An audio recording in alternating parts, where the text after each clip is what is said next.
Hey everyone, welcome back to our channel. We're the Dawnties. My name is Rochelle. Who am I? Favorite Donna, let's move on. She gets so mad. I think you forget. I know who I am. Who are you? I'm your favorite Donna. Yours and theirs. And in today's video, we're going to go over the top 3 favorite books of ours that we've read in the month of May. Okay, so we've been doing this every month this year just to kind of go over our favorite books that we read, just to give some sort of recommendations if you are looking for some new books to read or new to you books to read, because I don't think any of these are brand new. I don't think so. Actually, I think one is, but the other ones aren't new. I had a very hard time because I went back and forth between several books to talk about, and we limited it to 3 because that's going to be 6 books total that we talk about in these videos. And she reads like 50 books a month. Not 50. Not 50. A lot. I did set a record in May. But, So I had a lot to choose from, and we actually only have 5 books to talk about this month because the 3rd book that we're going to talk about is like both of ours. Yeah, we both really enjoyed that one. We really have to talk about that one in depth. So, do you want to go first or do you want me to? Okay, I'll go first. Okay. One of the first ones that I read in the month of May was The Family Plot. And this is by Megan Collins. I think this is a newer one. I think it came out in April, maybe in May. This was really cool. This was super one. cool. This was about this family that lives on this island, and the kids is all homeschooled, and their homeschool curriculum was famous, true crime, mass murder, mass murder. Well, serial killer. There we go. True crime serial killer. That was like their curriculum. Yeah, that was in their studies. And they even like celebrated like the victims. Yeah. Like through on their death day. Yeah. They would like light candles and celebrate them on their death day. And say, well, they didn't celebrate them. They were like, we remember you. Yeah. We remember you on your death day. But yeah. That's not even getting into anything. This was a really cool book. And the thing about this is that the whole family is obsessed with true crime, and then they end up being in a true crime situation themselves. And they got to figure out what's going on. Yeah, it was really cool, and I knew that she would love it because of all the true crime obsession. Loved it. It was really good. It was awesome. I think it's considered a thriller, but it's more like a mystery thriller as well. Yeah. So, yeah, that was a fun read. I liked it. So, the first book that I'm going to talk about, this is the one that I kept swapping out with other books, but I decided to go with this one, and it is The Last Flight by Julie Clark. This is a book, this is a thriller, and it is about 2 women who, by chance, meet at the airport, and they're both going to take separate flights, and they're basically both running away from their lives. And they end up meeting up at a bar by chance and get to talking, and they decide to swap plane tickets to help them each get an even bigger head start from running away from their lives. And they swap tickets, they get on their flights, and one of those flights crashes. And that's all I'm going to say. You do have dual perspective and dual timelines. One timeline is like within the past year, so leading up to the flight. The other timeline with the other lady is about the present, her getting on the flight, her landing where her destination is, and what she does once she has safely landed to her destination. So this had a lot of cool like little nuggets, and both of these characters are really likable, and you get to see why both women were running away, and they had 2 very separate reasons. There is a connection between them that is kind of revealed towards the end, which was really interesting. I could not stop reading this. It wasn't like heart pumping, oh my god, what's gonna happen next? It was more of a, that is really interesting, what's going on, now what? This is something that I would highly recommend just because of it just keeps you engaged. And like I said, both of these characters are likable, and that's very, I'm finding that not a lot of characters are likable. within the same book. Like, there's usually like one or two that you're like, whatever, I don't care for them. I really started to care for both of these women and both of their situations. But one of them was already dead. Maybe. The plane crashed. Maybe. Okay, so my next one was a Kindle Unlimited. Ooh. And okay. it was Haunted Perrin Manor. And it's actually part of a series. Okay. And this was the first one in the series. And Perrin Manor is this big, huge house that it's got so many rooms that it's kind of been a hotel at times. Okay. But it's just a house. Okay, I have to ask. Perrin Manor, is this paranormal? Well, is no, there a paranormal it's P-E-R-R-O-N. Okay. But yes, it is a spooky book. Oh, no. It's a very spooky book. It's a very spooky book. No. In the first one, Perrin Manor, these two sisters inherit the house, Perrin Manor. Okay. One of them only knows stories about the uncle that lived there. Never met the uncle. He lived there all by himself for the last 25, 30 years. And the older sister actually used to live at Perrin Manor until she was 6 years old. And when she was 6 years old, something happened. Police were involved, and her parents no longer lived at Perrin Manor, and they never talked about it. Oh. So she remembered that she barely, because she was 6, she barely remembered that she had lived there. Mm-hmm. She vaguely remembered this old uncle dude that left the house to these two sisters, but she knew something happened and that made them move away, but she couldn't really remember what it was. So that's where you start with this one. And this one is really cool. They move to the house. There's ghostesses. And they're scary ghostesses. Oh, and then you find out a little bit more about what happened when she was 6 years old. Okay. And actually the second book is the telling of what happened when she was 6 years old. So you don't get all the information. Right. You just get a little bit of it. So, and there was something happened when she was 6 years old, and then there was something happened that over 100 years ago that might have had to do with devil worship. Dark. Yeah. Dark and spooky. Yeah, we're talking, it is dark and spooky. And it's not just ghostesses, it's demons. Oh, no, that's not for me. But it is super cool. If you're into dark and twisted, check out the Haunted Perrin Manor. Okay, so I will ask, are you going to continue the series? I am. Okay. This, up until you said demons, it reminded me of another book that I read this month, Home Before Dark by Riley Sager. I haven't read that one yet, but I want to. Yes, it is a standalone, and it is, it scared me. And I was so trying to finish it before the sun went down so I could start a fluffy book afterwards, and I did. But I, the whole time reading it, I was like, this is something you are going to love. Yeah, so you need to read that one.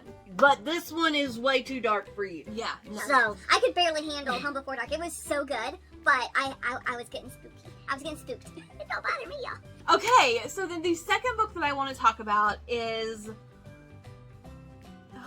It is Behind Her Eyes by Sarah Pinborough.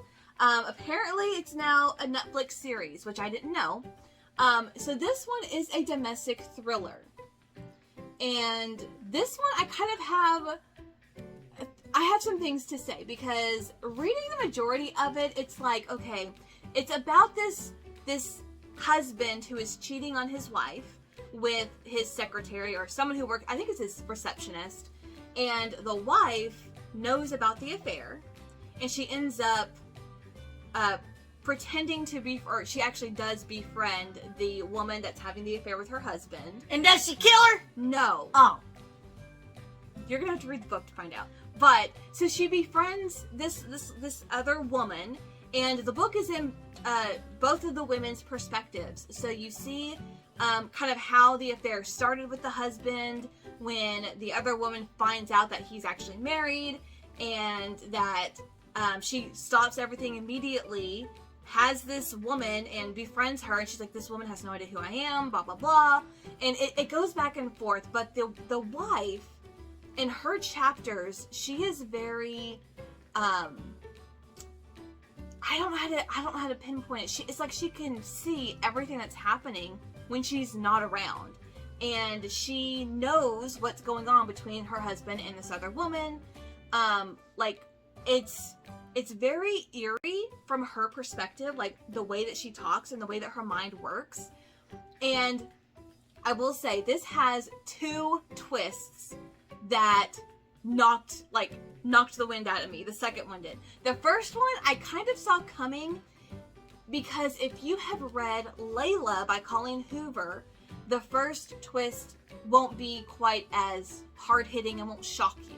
But if you've never read Layla, I think this is going to blow your mind. And then to turn around and the very last chapter drop the second twist, you don't see it coming. And even though I was kind of like, okay, I see where this is going with the first twist. Okay, Layla, that's totally what it reminds me of. The second one had my jaw on the floor, and everything made sense. Because things that are not quite explained throughout the book are explained at the very end in the last plot twist. But I think this was so interesting because of following these 2 women's perspectives, not even really following the man's perspective, but it's just these 2 women. Well, he don't count anyway. He's a jerk. And then seeing the friendship evolve and seeing this affair come back around, a second time, and it was just so good. I can't get over the double plot twist. And for the first plot twist, I was like, okay, this was a good book, but the second one really shot this to the top of my list because it was truly shocking, and I really enjoyed it. So now that it's a series, I might have to try to find it and watch it. Okay. Because I'll watch that with was you. really good. It'd be Really better if she killed her, though. Maybe they killed a husband. Ooh, maybe they should kill him. You're gonna have to read to find out. See, that's the best revenge. Is for them to become friends and then turn around and kill his cheating butt. And to be clear, she has not read it, so. Alright, so we have, 3 thrillers and a horror book so far. So, I try to make it, a little variety. But this month, there was no way we could. Except with the last book. Now, this book, I'm pretty sure has shot up to my #1 book for this entire year so far. This was so funny. And, okay, the book is Project Hail Mary by Andy Weir. And this is purely a sci-fi book. And I have heard all the people on the BookTube talking about this, and I never heard any of them talk about how funny it was. No!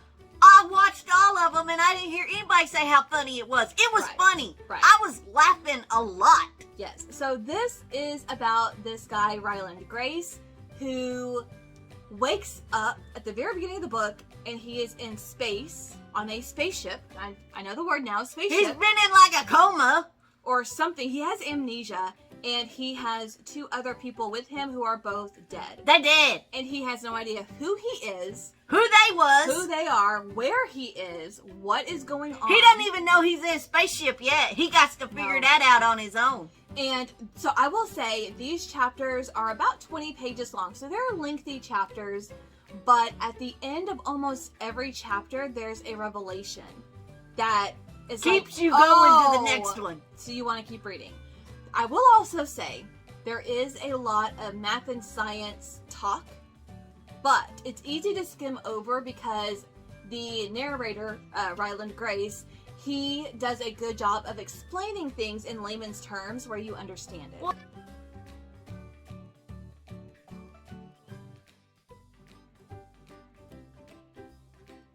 Rewind. I will take out that little spoiler. But a lot of this book is funny. I have 2 characters that I love for very different reasons, because they both made me laugh out loud. So you have Strat, who is like a head honcho lady on Earth that, as Ryland Grace's memory starts coming back, he's getting little bits of flashbacks, and that's where you're gonna meet Strat. And then you also have the present timeline of what's actually going on in front of him. And Rocky. I loved Rocky so much. I did not expect to tear up, but I did. And this is my first... I didn't! No, she didn't. But I think she wanted to. But this is my first sci-fi book I've ever read. And I'm trying to branch out into different genres. And because so many people loved this book last year, even people who don't read sci-fi, I wanted to give it a chance, and I'm so glad I did. She actually said if all sci-fi was like that one, she'd read them. Yes. And I actually think I'm going to read another one by this author because it was very easy to follow the story, even through the math and science stuff that is like jargon. Yeah, he said a bunch of stuff that I didn't understand because he's like a real smart dude. Yes. But I think everybody should read this book to branch out. And, you know, if you haven't read this book, give it a chance because it is so funny. There were so many times we were reading this at the same time. Yeah. I was reading it physically. She got it through Libby. And I finished it about a day before she did. But, like, we were, like, around the same pace most of the time. And she would just bust out laughing. And she'd go, whoa, what happened? What happened? What part are you on? Because it's so funny. And like so many people talk about this book and they don't talk about humor and the sarcasm and being called an astronaut, being called lazy human and stupid human and crazy human. It's so good. It is so good. I do have one little thing I wish could have been included in the ending, but based on how this book ended, there's no way that could have happened. But this is like a near perfect book for me. It was so good. And if you want to know like what we're reading and like our thoughts on them, follow us on Goodreads. We do leave our information linked down below for Goodreads because there are so many books that we rate and that we put notes on to share our thoughts. Or I do. Someone just rates them. I just put stars because I ain't got time to write all them words. But I went on and on and on about this book because I think more people should read it. And like I'm excited to own this because I can see myself rereading this. Even though it's a chunker, like it's almost 500 pages, but it is so worth it. It was a good one. So good. Alright, so here are the books that we really enjoyed in the month of May. Leave a comment down below. Let us know if you have read any of these or if you have any of these on your radar. And like I said, if you want to know what other books we have read or are reading, follow us on Goodreads because we do keep that up to date 100% of the time. So, do you like to read spooky, like occult spooky? Wouldn't that be like horror? Like spooky, like horror? Yeah, it's horror. I can handle thriller. Home Before Dark by Riley Sager is like, I don't know if that's thriller or horror. I'll read it, I'll let you know. It scared me. But it was really good. There was another Riley Sager that scared you too. I've read 3 Riley Sagers as of now. Lock Every Door, it didn't scare me in the end. Like while reading it, because you think it's going in one direction, scared me, but the way it actually ended up, I was like, okay. At least it's not what I thought it was. So I think it's that one, but that one was so good too. So anyways, we have read a lot of books, so check us out on Goodreads if you want to keep up with what we are reading and what our thoughts are on them and or our rating system on them. I ain't got time for all them words. If I like it, you'll see the stars. But that's going to do it for us today. Thank you guys so much for watching, and we'll see you in our next video. Bye.